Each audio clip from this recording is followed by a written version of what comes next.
Happy holidays, my friends. Welcome to the December live Q&A.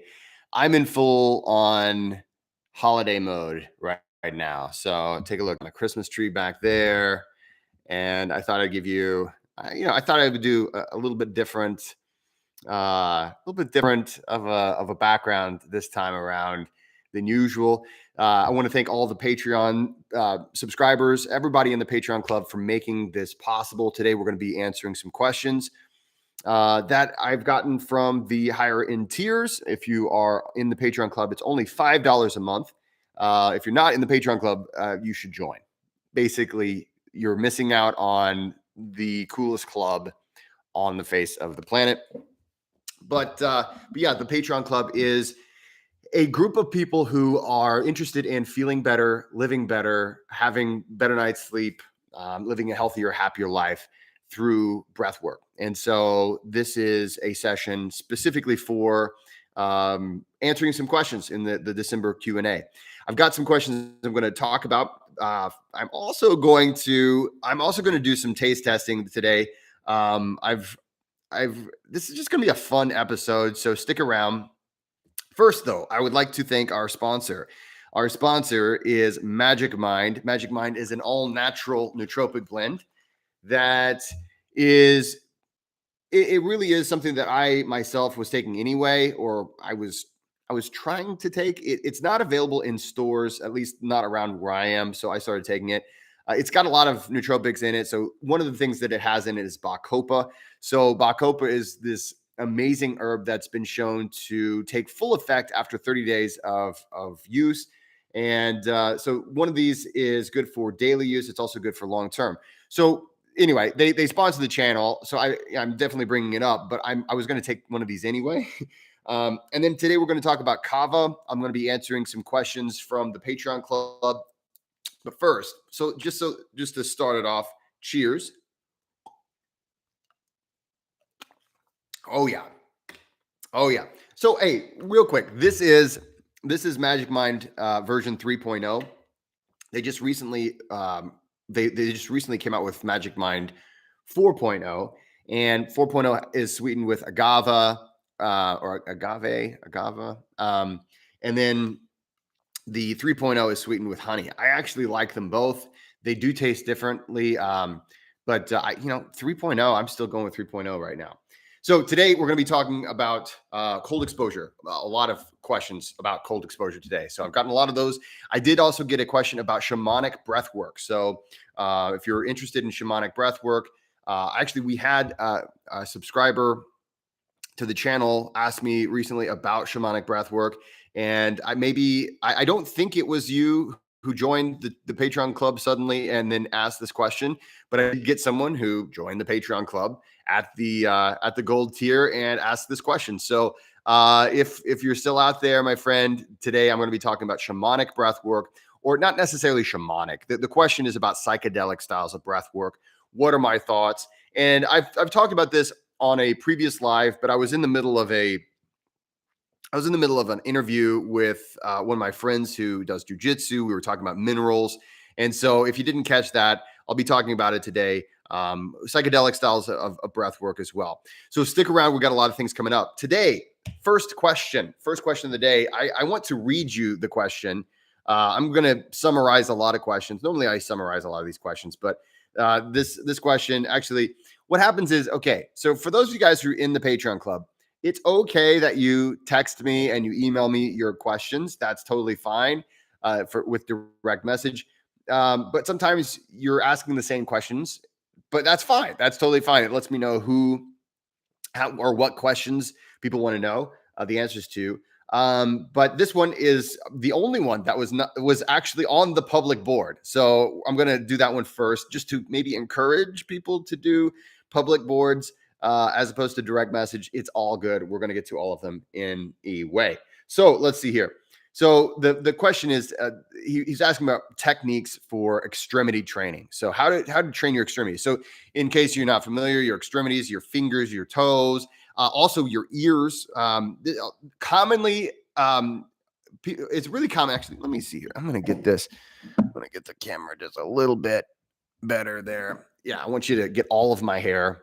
I go get haircuts now and then, so I want to make sure you see my hair. Anyway, so extremity training. He says, okay, my ground is frozen. So where he lives, his ground is frozen. I'm pretty sure, Eric, if you're on, I think you live in the where is it that you live? I forget where you live. Hey, Dana, nice to have you here, Dana. Stick around. We got a bunch of fun stuff to talk about. Actually, you're going to get to see me try some kava. I've got a new blend. This is not the new blend. The new blend is Cetera. And I tried this one time. Cetera is this really cool blend. It's like the party in the middle of the day without hangover, without like all the negative stuff. So I'm going to do that here in a little bit. I peaked my brain power, and then I'm going to kind of just become chill. Hey, James, let's see. Hey, okay, awesome. James, stick around. I don't know if it was you that joined the Patreon club and then instantly asked this question, but this question is coming up. So we're going to be talking about psychedelic techniques after I answer this question from Eric. So it's coming up really, really soon. Evolved Human TV. How's it going? Nice to have you here. It was you. Awesome. Awesome, James. Cool. Well, prepare for the answer. First, just real quick, let's take a look at Eric's question. He says that his ground is frozen. The air is above the mid 40s. And for my Celsius friends, 40 Fahrenheit is about 4 degrees Celsius. It's in that neighborhood. So it's about that area. So we're not talking freezing, but it's still pretty cold in the air. And then, of course, if the ground is frozen, hey, if you're walking around barefoot on that, you're going to feel that. And he says, my feet, the bottoms mostly, are screaming in pain at 10 minutes or even less of doing this. And then he says they are decently calloused from barefoot walking the other 3 seasons. See, Eric knows what my first bit of advice was going to be. My first bit of advice was, or at least I was going to have to ask the question, are you barefoot? Yeah, exactly. Connecticut. All right. Connecticut. I knew it was on the east side, or at least I thought so. So I'm glad you're here, Eric. We're going to talk.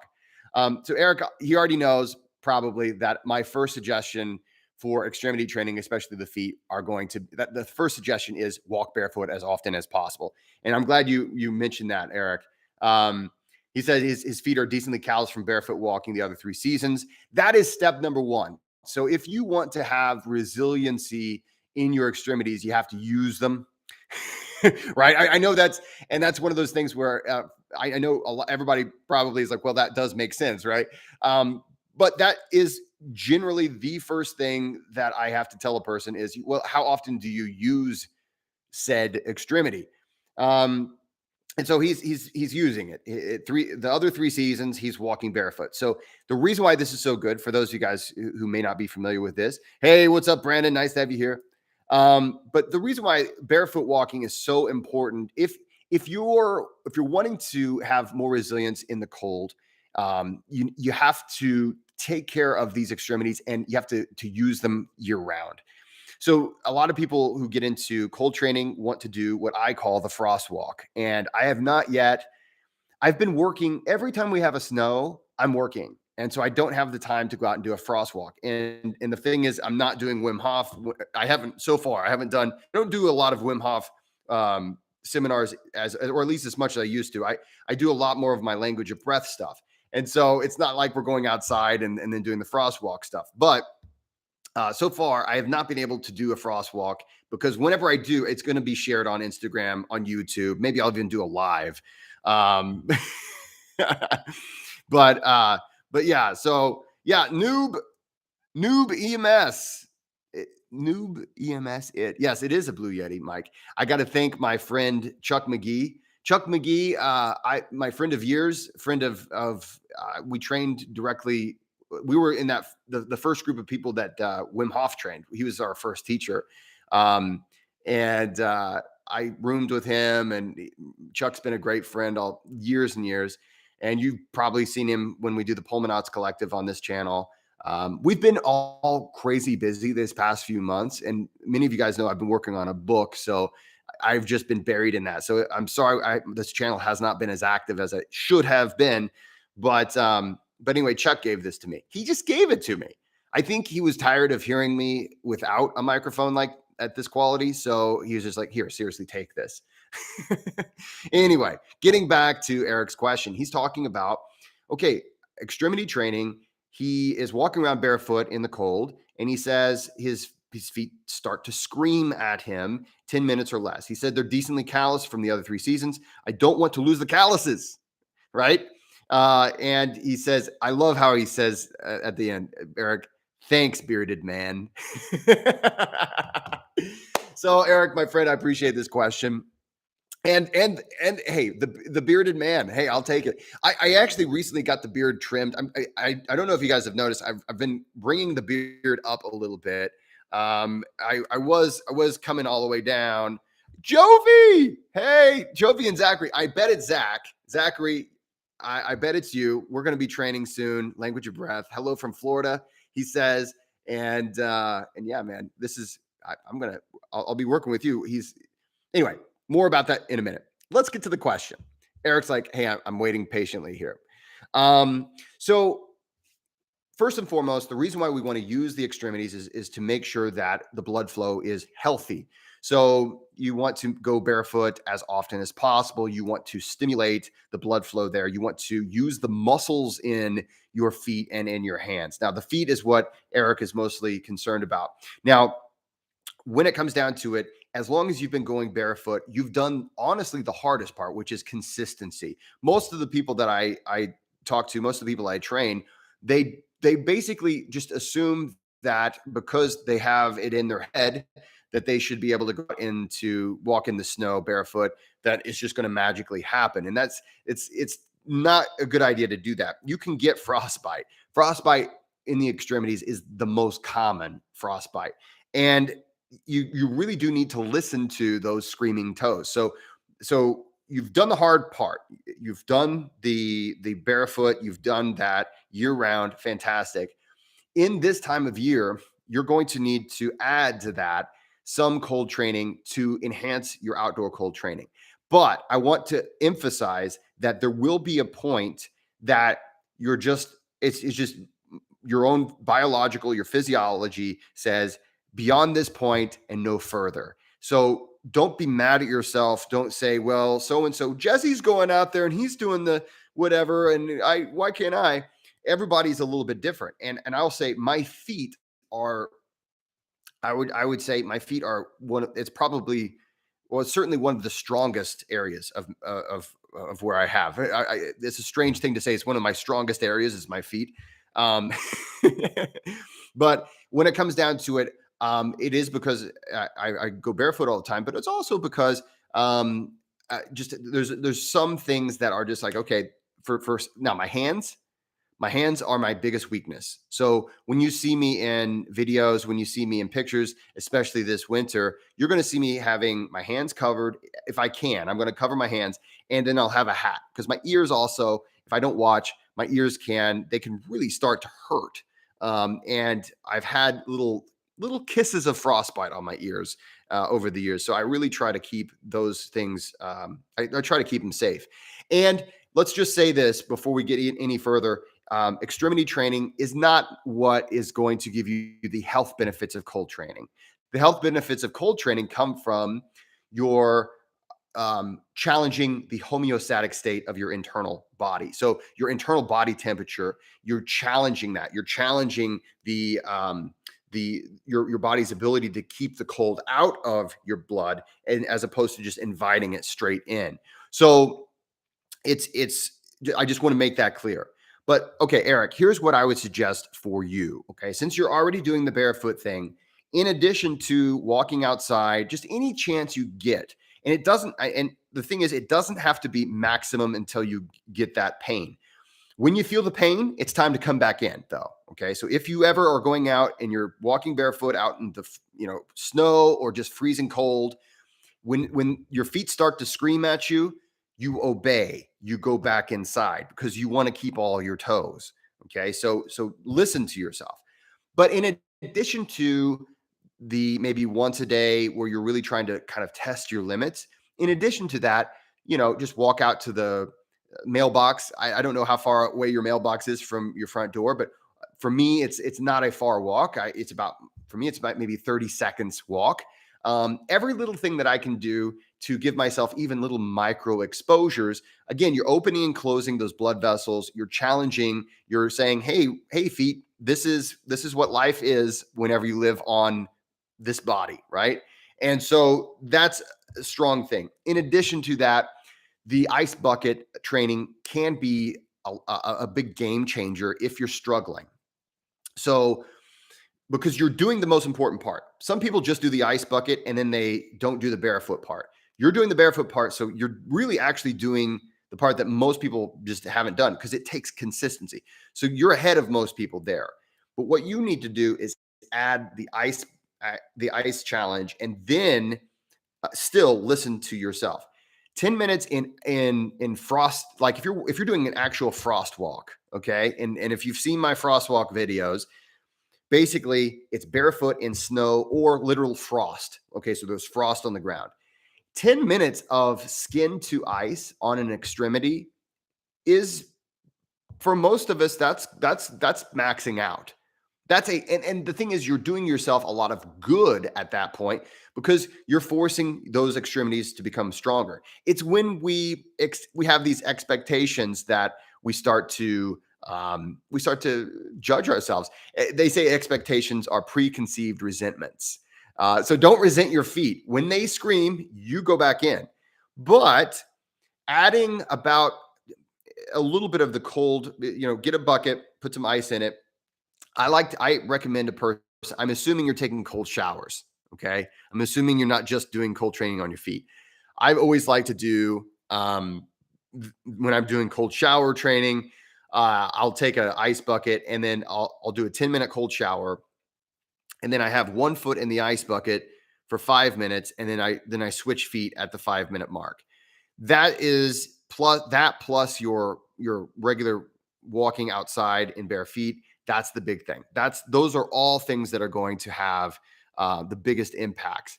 And then also just understand that there will be a limit, that there is a reason why we invented shoes. Okay. I'm a barefoot guy. I'm barefoot right now. I'm always barefoot. I'm walking around in sandals in pretty much all year round. My son is not old enough to be embarrassed by his dad, but eventually it's going to happen. That's another option. So if you have sandals, I don't know where I put my sandals, but if you have sandals, like for instance, I wear the Earth Runner sandals. They're the grounding sandals.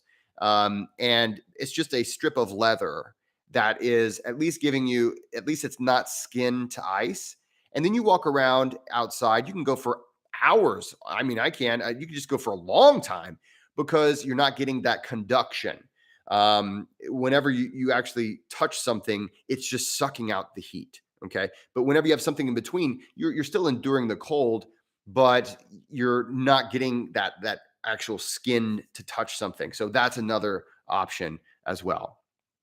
Okay, let's see here. The beard looks well, and you look healthy, like you have lost weight. Well, thank you, my friend. I don't know if I've lost any weight. Maybe I wish. I'm trying to get the abs to show up. I'm trying to get those. I'm inviting the abs to Christmas, but I don't know. But yes. So let's talk about. So thank you, James. James, let's talk about and shamanic and stuff like that. So anyway, Eric, thank you for that question. If I didn't answer it as well as you'd like, you already know that you can always rattle my cage and you can just say, hey, what about this? All right, brother. So thank you for that question. James, let's talk a little bit about shamanic and psychedelic breath work. So first of all, there is a kind of a misnomer. Oftentimes when we think about shamanic style breath works, we're thinking about psychedelic. So sometimes we use those words interchangeably. And there are many shamanic styles of breath work that are rather psychedelic. But you have to remember, a shaman essentially is someone who, gives you what you need to become whole again, ultimately. And so oftentimes, shamanic style breath work would be box breathing or some of these styles that would not lead to, an altered state. But when you're thinking about things that would lead to an altered state, so for instance, holotropic breath work, And the thing is, holotropic breathwork is the most researched out of all the psychedelic styles, or what we might consider to be altered state breathwork. So when I say altered state, essentially we're meaning that when you do this style of breathwork for long enough, and there is generally going to be about generally the minimum requirement for altered state is going to be about 15 minutes of straight circular breath. Okay. So almost all of these styles, the straight circular breath for 15 minutes or longer, and most of them go much longer, you can start to see some of the changes that happen in the brain. So there's and the thing is, there needs to be a lot more research on what exactly is happening, but it's believed that this induces a state called transient hypofrontality. Now, there's only one paper out there that actually says this. And I actually have a lot of other ideas and thoughts that are happening, but transient hypofrontality ultimately would mean that the problem solving part of your brain, okay, so the part of your brain that's problem solving, the monkey mind, some people might say, the part of your brain that's dedicated to critical thought, uh, the thinking part of your brain, it will quiet, and then your ultimately kind of your limbic system, the emotional part of your brain, becomes more active, and you get into a state of flow and you get aha moments. Sometimes you'll see hallucinations that are kind of like movies. It's not like, and while I have seen hallucinations with my own eyes, but most of it is internal. So oftentimes you'll even close your eyes. Most of the time you close your eyes, or you even have you put something over your eyes, like a bandana or something like that. So nowadays we have these really cool, I call them eye cups, right? They're just fancier versions of just covering your eyes with something, and you'll see an internal movie. And there's a lot of different styles. So holotropic breath work and rebirthing. So rebirthing was kind of the first one in the West that took off, and it took off kind of in, I think it was like the 60s and the 70s. Leonard Moore came out with it, and he was laying in a bathtub, and he was just breathing heavy. He decided just to breathe heavy in a bathtub. Okay. And he started having these amazing experiences. And so he called it rebirthing. He felt as though he was able to act. I mean, he had a lot of weird ideas. Okay. So don't, just because I'm telling you about him doesn't mean that I agree with him. Okay. But he would be considered kind of the father of altered state breath work in the West. Eastern traditions, there were things such like Kundalini styles, and there's like Middle East. There was like the Sufis have certain styles of breath work that can induce altered state. I mean, you can go pretty much, most cultures have some kind of a breath work that can induce an altered state. So Leonard Orr, he had rebirthing. Rebirthing was, he had a lot of claims about it. I don't really want to go through all the claims, but ultimately, if you kept doing his style of breathing, and for the longest time, you had to do it with a snorkel in a hot tub. Yeah, I'm not kidding. Until eventually, they're like, okay, you can also do this not in a hot tub, and so they called it dry rebirthing. And then from there, we have holotropic breath work and vivation. And so holotropic breath work and vivation came out of rebirthing. I myself am certified. I'm a certified teacher in vivation. I absolutely love vivation. I highly recommend it. Holotropic breath work, I'll get to vivation in a second. Holotropic breath work is similar to rebirthing. It's respected a little bit more, specifically because it's Stan Groff and his wife. They were psychologists, and so they brought some validity to it. They've done some research with it, but ultimately, it's still circular breathing for long periods of time. And you'll find a lot of variations now, right? So now there's been a huge proliferation. People understand, hey, if I breathe really heavy, I'm going to have an altered state. And the thing is, this is the problem. So I want to get into the problem. Then I'll talk about vivation. I'll talk about like the listening exercise, which is my own style.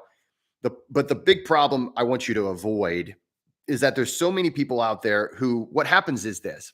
There's a lot of people out there, they go to, maybe they do neurodynamic breath work, which is another really good one. I recommend that one. Maybe they go do that.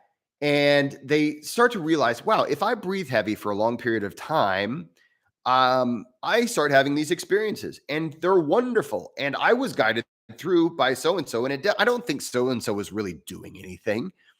So you know what? I'm going to come up with my own style. And you see this nonstop nowadays. And you'll see people say a lot of sciencey things. And the issue here is they're very good at marketing. So beware the slick, sexy marketing. If it looks like it, and it's not always the case, but if they filmed it in Bali, if it is, it's probably more marketing than it is actual. It's probably more marketing than it is a positive experience. And the reason for this is one of the downsides of this kind of breath work, having an altered state, you're very suggestible. So you have to trust whoever is guiding you through this. Now, vivation is kind of in its own category. It's a lot. There's a lot it has in common with rebirthing and holotropic breath work. Now, vivation, though, the thing about vivation is once you learn how to do it, you give yourself the best session. You don't need someone to guide you through. In fact, what we typically do is we'll put you through like maybe a 4-day intensive. You learn how to do it, and then you don't need someone to take you through.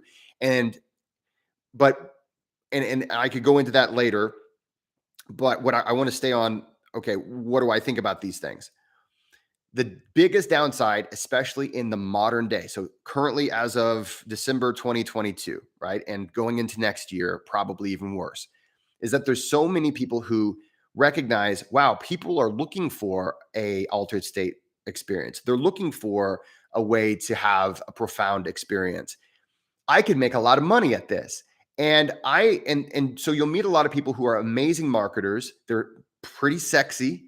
And I did this because I'm no,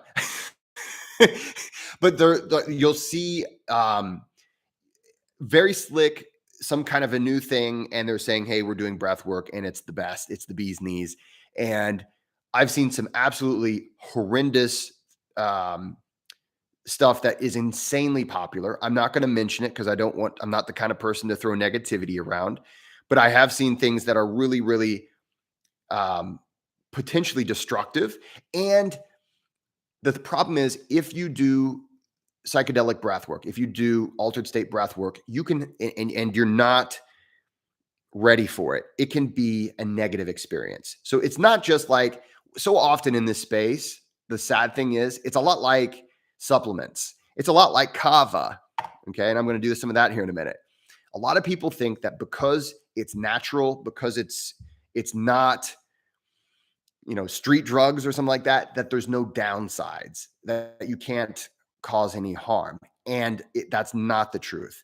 The truth is that if you have a guide that is either, usually it's they're inexperienced or they are not safety first. They don't understand the safety ramifications. You can actually become more traumatized because you did this style of breath work than if you had just never done it at all.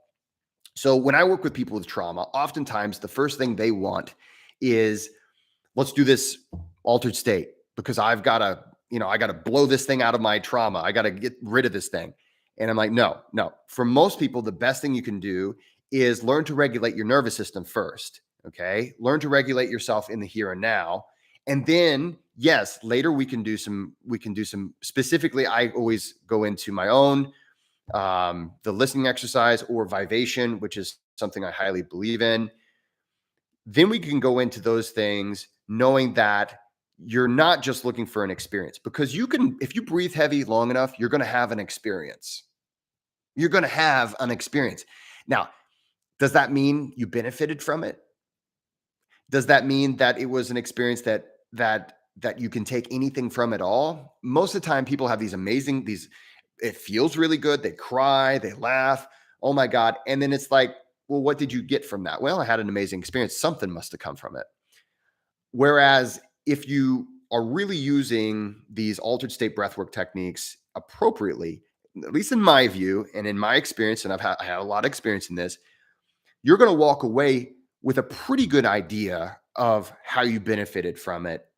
And it's not just going to be, yeah, I cried for no reason. I don't know why. And sometimes, and the thing is, maybe I'll back that up a minute. You might cry for no reason and you don't know why. You might laugh and you don't know why. But I'm a big fan of using altered state breath work for a purpose as opposed to just getting high. And I see so many people who are just looking for the next high and they're just looking for the next thing that they're not really working on themselves. So that's something that um I'm really a proponent of it is saying, what is the purpose? Okay, so I want to be more in tune with my emotional self. That's, to me, I think the best way you can use altered state. I would like to become more in touch with myself. I know that I put on masks all the time. I know that I'm probably hanging on to resentments. I'm not fully living in the present.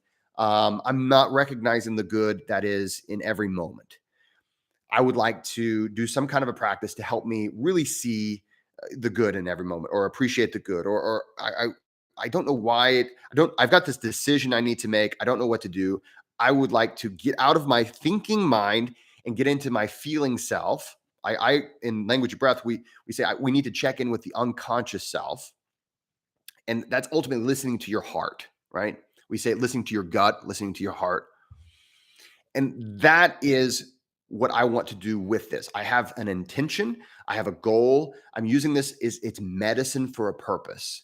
Okay, great. In that case, I highly recommend specifically Vivation, and then of course the one that I came out with, which is listening exercise, which is in the language of breath course. However, if you're looking for something a little bit more like intense, holotropic breath work is probably one of the more intense ones out there. And in many cases, they people add body work to the experience, and that can be awesome. I don't. In some cases, I think it's great. In some cases, I've seen it used, and I feel like they're just traumatizing people. So it's something where you want to really trust the person. Um, does this person have years of experience? Is this person does this person genuinely have my best interest at heart? So I'm seeing some chat here. Let's see. I don't know if I can. I'm not sure. Bear with me. Hey, Iceman from Finland. Nice to have you here. What do you think about people who walk in the shorts? Okay, I'll get to that in a minute. But ultimately, James, when it comes to altered state, my best advice to you is to choose something that has that resonates with having some kind of a goal. Am I just doing this to blow my mind, right? And curiosity is okay. I That's what got me into a lot of this. I was just curious, and just curiosity about an experience. That's totally fine. But it's whenever we sometimes we can abuse these things just the same as we can abuse drugs or alcohol, and sometimes we can suffer from it. And so I have seen with my own two eyes people lead others, big old groups, in altered state breath work, and I'm like, oh my god, this is awful. You're going to traumatize these people. They're going to have seizures. They're going, and you're not. And I've seen some awful things come from it. And the thing is, like, a lot of my breath workers have witnessed this as well. When you know, what the negative things are, you really look for, okay, is this person safety minded? Is this person creating an environment of safety? That's the number one. And then is this person really about him or herself? Is it just really good marketing, or trying to continuously talk about how this is the one way? Like, cults use altered state breath work for a reason. Okay. You get suggestible in these states. So you want to be able to trust that when you're in that state, you're safe. And then let's talk about the good part. Okay. I guess I've talked about the negative. The good part is when you have a safe experience, when you have a profound experience, you can, for instance, I've had experiences where I hear angels. I was surrounded by angels and this just incredible light. This like surrounded me. It was just light and I felt like I was weightless. I've had experiences where I was replaying. It was almost, I mean, it's Christmas time, right? It's like the ghost of Christmas past. I was replaying, and was not my conscious choice to do so. I was being shown by my unconscious self. Ultimately, I was showing myself, but my unconscious was taking over, and it was saying, "Hey, look at this." And I was being shown instances from my younger life that have affected the way I think about things ever since. And it allowed me to make peace in ways that I don't think I ever would have had I not had that experience. One time, in many cases, you feel a sense of oneness with the entire world and the entire universe, a oneness with all people everywhere. It's a beautiful, beautiful thing. And I guess the reason why I came out as a cautionary tone, I guess, was because it's so beautiful, I don't want to see it abused. And I see it so often commodified in a way that it's just I don't want it to get a I don't want people to have bad experiences. So let's see here. What'd you say? I do it for anxiety. Thank you.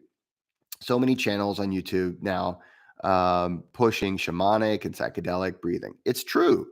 And and you won't see me putting out a video with shamanic or psychedelic. You're not going to see that because not everyone should do that. If you are in a state, for instance, if you're currently in a state of anxiety and trauma, it may actually exacerbate it. It may not. It may be exactly what you need, but I want to be there with you if I'm going to lead you through it, or I want to at least be on Zoom with you. And generally, my clients that I do this with on Zoom, I've gotten to know them over an amount of time. I've had them check with their doctor. I've had them fill out my entry form. Like I'm not just like throwing it out there to strangers. He says it's not for me. I prefer mouth or nasal breathing before my cold shower. Well, it's not for me. It's not for me. I prefer the mouth or nasal breathing before my cold shower. Okay, well, you're doing cold shower, so that's good. I'm not 100% sure what you mean there, um, but but yeah, but when it comes down to it, I prefer nasal breathing. So, like for instance, when I teach Vivation, Vivation has a whole it's a huge skill. It's something where you're not going to find a guided Vivate. If you ever find a guided Vivation session on YouTube, it's crap. Like there's no way to do that. When you learn Vivation, you'll know why. You don't actually, I mean, you can get coached through Vivation, but you have to learn the skill of Vivation. Um, but uh, but yeah, you can with Vivation, you can do mouth breathing or nasal breathing. But I am huge into nasal breathing. And so I do everything nasal breathing.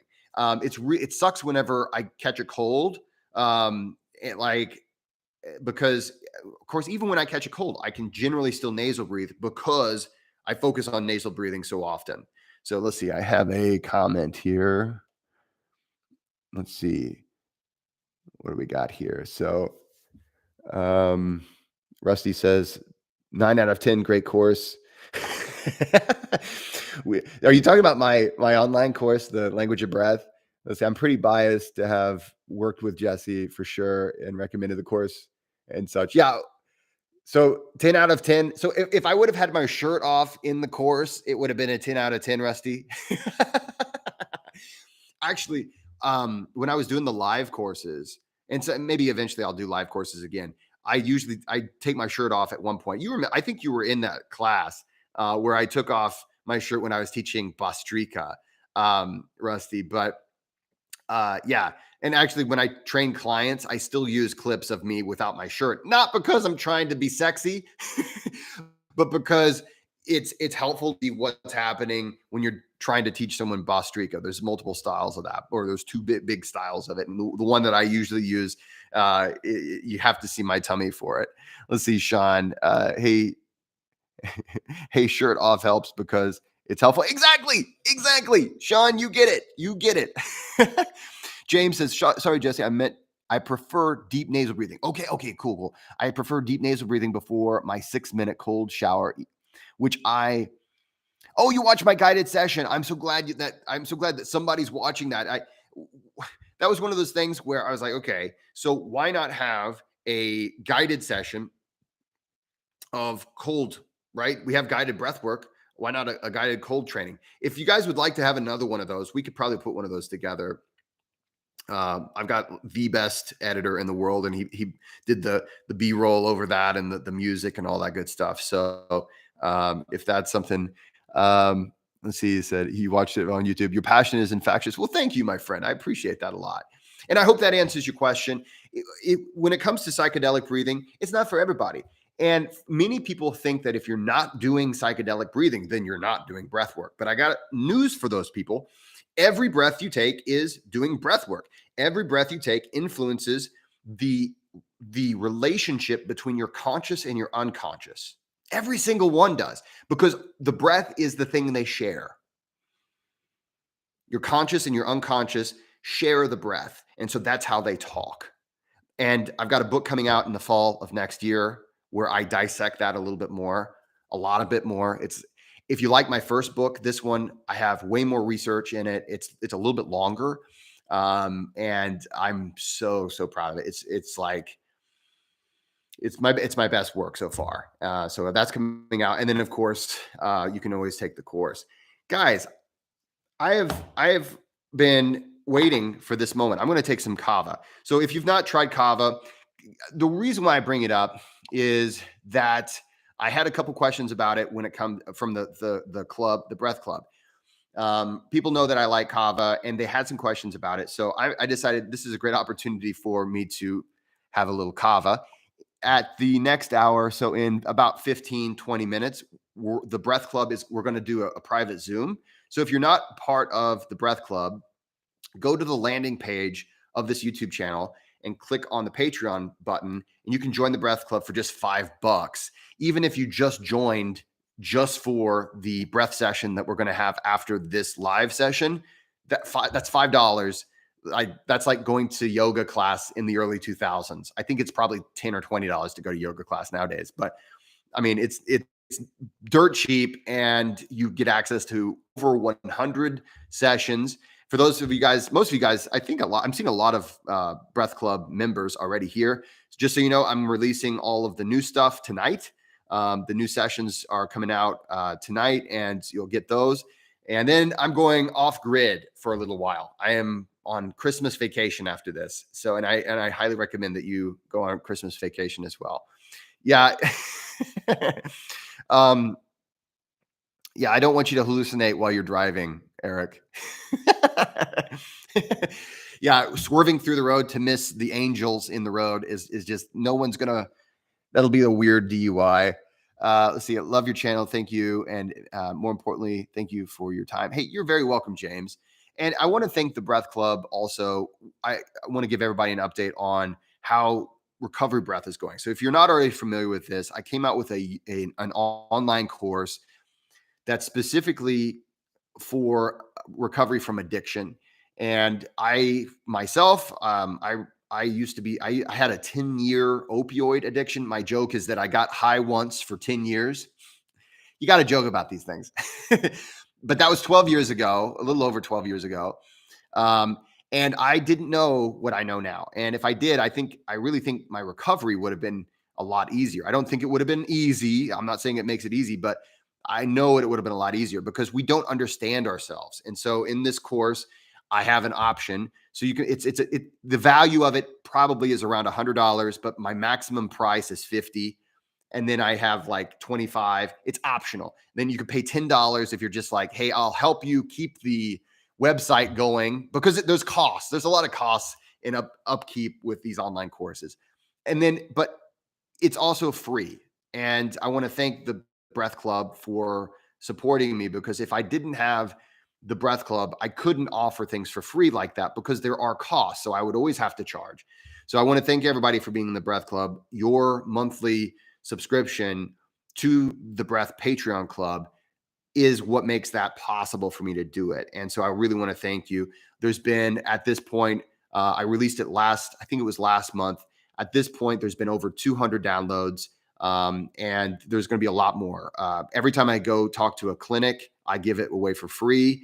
And we're talking about, actually, this month after Christmas, I go and I'm talking to a women's recovery center. And we're talking about people. The thing is, we're so quick to judge when it comes to addiction, and I deserve the judgment. I just was being stupid and I was playing with fire. But so many people have such awful situations, and it just, one thing leads to another, and we're helping people. So I want to thank you from the bottom of my heart. Now, last one. We have one question about Kava Kava, and not one question. I had three questions, I think. One was health and safety. Okay. When it comes to health and safety of Kava Kava, what is the issue here? Because it's not legal in every country. It's legal in the United States. It's not legal in many parts of Europe. Well, okay, there is a liver toxicity issue with Kava. As long as you're not abusing it, you shouldn't have a problem. But it is something, if you have liver condition already, do not use Kava. Don't even mess with it. I've been using Kava Kava for the last 20 years of my life. And by the way, I'm about to turn 42 in, I guess, 5 days. It's almost my birthday. So happy birthday to me. I'm going to have a little Kava. So I found this group that these guys it's a family organization, and they have, hey, thanks so much for being here, Evolved Human TV. So I found it's a family company, and it's this Polynesian family that they found a way to dehydrate kava juice. And so it's called Drinkroot. If you go to drinkroot.com, I believe I have a coupon code that I can share.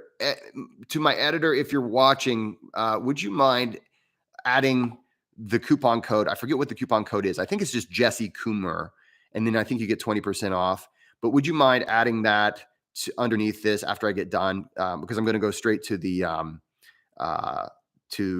breath session after this. But anyway, you can get 20% off if you want to try it. I like it. There's multiple kinds. So they gave me this cool little information sheet. So I've got the raw Epicure blend. This raw Epicure blend is it's best for daytime exploration. So that's the one where it's just like daytime, social, stuff like that. They've got the Cetera blend, which is the perfect balance of release of, so kind of a sedative. And hey, Alex, nice to have you here. It's kind of a sedative. It's kind of a post-work release. It's kind of nice, relaxed. And then they got the Connoisseur. Oh, let's see which one. I don't have a Connoisseur. Connoisseur is what you do before you go to bed. So with Kava, ultimately, if you use one dose of Kava, you shouldn't have a problem. Even 2 doses, most people won't have a problem. It's just when people get excessive with it. Now, the thing is, we are like, oh my gosh, but people are going to do this with alcohol all the time. When you drink excessively, you harm your liver. That causes liver toxicity. So I do want to kind of say, yes, please use this responsibly. 1 dose per day. Never mix it with alcohol. But I mean, every time we drink alcohol to excess, there is no safe amount of alcohol. There is a safe amount of kava, and it's generally going to be a single dose of whatever it is that you're doing. With these guys, it's a single dose. I'm going to do the daytime blend because I've got some breath work to lead here in a minute. This is the raw Epicure blend. So normally with kava, you have to like milk it out, and it takes a long time. With this stuff, it's been dehydrated. So it's actually kava juice that they just took the water out of. And you can do 1 or 2 scoops. I don't want to get too crazy on air. This is not like doing drugs or something like that. Basically, kava is it's an herb that there's these things called kava lactones. It makes you feel more relaxed. Dana says, I tried kava. It only numbed my tongue. You didn't have any other pleasant feelings from it, just a numb tongue. So yeah, that's something to think about.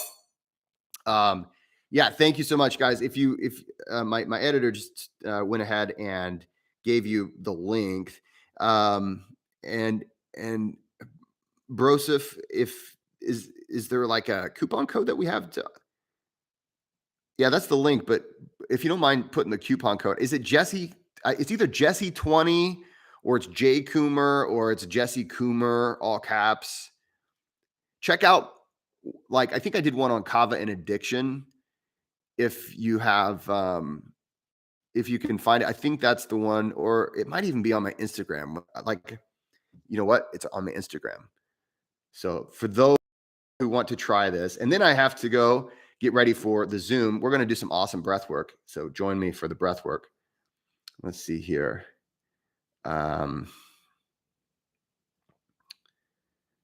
Okay, here we go. Here we go. I posted about this not too long ago. This is when I first tried the Cetera blend.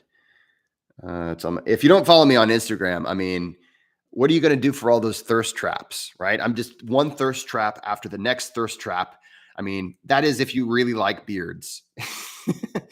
So did I give a, oh yeah, okay. It's Jesse Coomer in all caps. So it's Jesse, there's no I in my name. So it's Jesse Coomer. And I'm pretty sure you get 20% off any orders. So anyway, here's to you. This is, now the thing about this is it doesn't, so a lot of people don't like the taste of it. I call those people wimps, but you can mix it with juice and it really makes it nice and flavorful. But this is a great alternative to drinking alcohol. So this is why I like to do it. It's a nice, mild, nice feeling. It's not something that is going to impair your thinking or make you do stupid things. And, you know, it gives you, you know, a little nice feeling instead of alcohol. And so here's cheers to you. Take a look at that. I mean, it's like mud. I mean, it really is like mud in there, but I dig it. And so Dana only had, so I tried kava, it only numbed my tongue, and you didn't get any other effects. That's weird. Did you try? I mean, you could try it again, I guess. But basically, yeah, if you have a numb tongue or if you have numb, like lips or something like that, it's totally normal. You know, I am pretty dreamy. Thank you, Scott. Yeah. Okay. So what this is, so I will say, let's suppose you're somebody who is thinking about taking a nap. Okay. And you're like, man, I need a little something to help me relax because I'm reading this book about how awesome napping is. Well, this is an option. All right, guys. So the question was about toxicity. I would be really careful with kava. Kava, don't ever mix kava with alcohol, and generally just one serving of kava is the best that you're going to want to do with kava. Don't get too excessive. And the thing about kava for me, ultimately, if I drink more than one drink of it, I get tired anyway. And it's not like it's a fun tired. It's just like I need to go to sleep tired. The other thing was, is it addictive? Now, Kava is, I would say it's not addictive. It's not chemically addictive, but anything could be habit forming. So really, really do try to just listen to yourself. If you feel a compulsion, I was like, oh, I got to have my kava. Obviously, watch yourself. But generally, in most cases, kava is not considered to be habit forming. Okay, so those are the questions on kava. Guys, I'm about to go and I'm going to switch over now to the exclusive. You got kava in the pills. I used to try kava in the pills when I was younger, Scott. And so I've done like the tinctures, the pills. Seriously, try this. So if you go to Drinkroot and get the raw Epicure blend, life-changing. All right, guys, if you're in the Breath Club, I hope to see you in the Zoom. We're going to be doing some breath work for the holidays. I may just keep this as the background. I'm feeling all festive. So, adios, Scott. Have a good one. But I'm feeling kind of festive. And so let's have a breath party. For those of you guys not in the breath club, hey, join, join. It's only $5 and we're about to begin our breath session. So guys, I want to thank you all. Merry Christmas, happy holidays. Have a wonderful week. And don't forget to go out there and be kind to one another. Thanks for tuning in. Bye-bye. Bye, Dana.